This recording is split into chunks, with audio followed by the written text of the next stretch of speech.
ओडिशा राज्य बेसरकारी अध्यापक कर्मचारी संघ दीर्घ वर्ष हेब संघर सभापति विश्वरंजन दास नेतृत्व में गणतांत्रिक उपाय सरकार निकट में दाबी उपस्थापित कर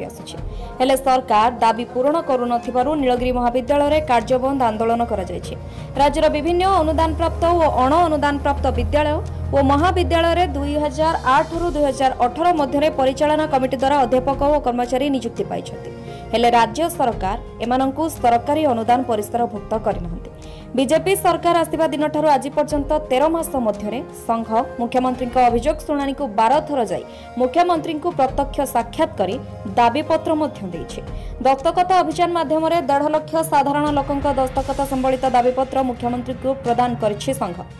मत मंतव्य कार्यक्रम माध्यम राज्यर 314 ब्लॉकर बुद्धिजीवी मानकर मंतव्य को सरकार निकट में उपस्थापित कर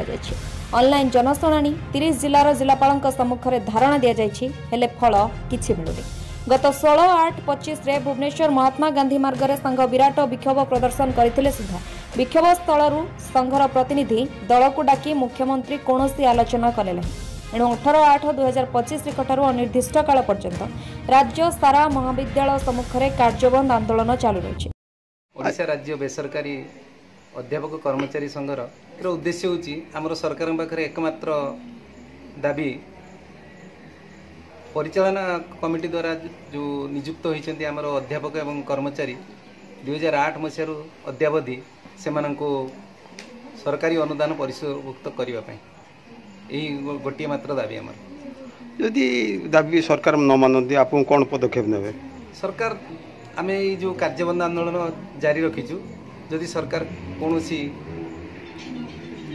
उचित पदक्षेप न नियंती ताले आम आंदोलन जारी रखी। केते तारीख पर आरंभ कले ये आंदोलन भुवनेश्वर गांधी मार्ग में 16 तारीख ठारू अगस्त 16 तारीख ठारू आरंभ हो जाइए एवं ताहा कॉलेज स्तर में बर्तमान चालू रही। 8-10 वर्ष है आम कम कर माने गवर्नमेंट स्टाफ जी दरमा पाई जी कम कर दरमा न पाई से कम कर चाहूँ सामान कम को सामान दरमा आमे जेहेतु सबू कम करुचु पाठ पढ़ाऊँ सबू कम इनवल्व होचु तेणु आमर जो आमर अच्छा ऑस्ट्रेलिया जी आमर सभापति विश्वरंजन दास नेतृत्व क्रमे आम 16 तारीख गांधी मार्ग में यहाँ आरंभ करूँ आउर जेहेतु से दिन आमर किसी निर्देश बाहरलानी सरकार किसी कर्णपात कले ना तेणु आम आज 18 तारीख ठू पुणी कॉलेज आम बसचु पेन डाउन कार्यबंद आंदोलन आम करूँ। केते दिन बसबे जदि सरकार न मान सरकार किसी न शुणे अनिर्दिष्ट काल चलो। गोटे मात्र दाबी यथाशीघ्र सरकारी अनुदान प्रदान करंतु जेते पर्यंत सरकारी दाबी पूरण करना सेते पर्यंत यह आंदोलन जारी रहिबो बोली आंदोलन करुथिबा महाविद्यालयर अध्यापक अध्यापिका तथा कर्मचारी माने प्रकाश करिसेन। प्रिंसिपल नीलगिरी डिग्री कॉलेज प्राय 18 किंतु आप देखो आम काउंटरटा हूँ ऑनलाइन ऑनलाइन काम कई लोक ना जहाँकि पिला सीएलसी आउ नेसेसरी डॉक्यूमेंट पाइबा पिला वंचित हो तेणु मु सरकार को अनुरोध कर 2017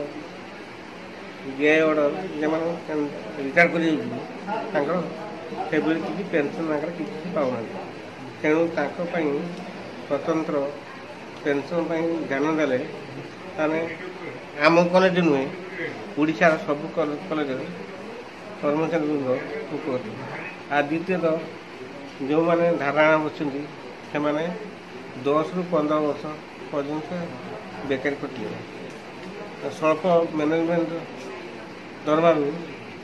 परिवार चलवा तेणु आंतर आउ थे अनुरोध कर सरकार फर्स्ट अनुदान नीति बाहर करने अनुरोध कर। नीलगिरी सरस कुमार बारिक रिपोर्ट अभय न्यूज ओडिशा।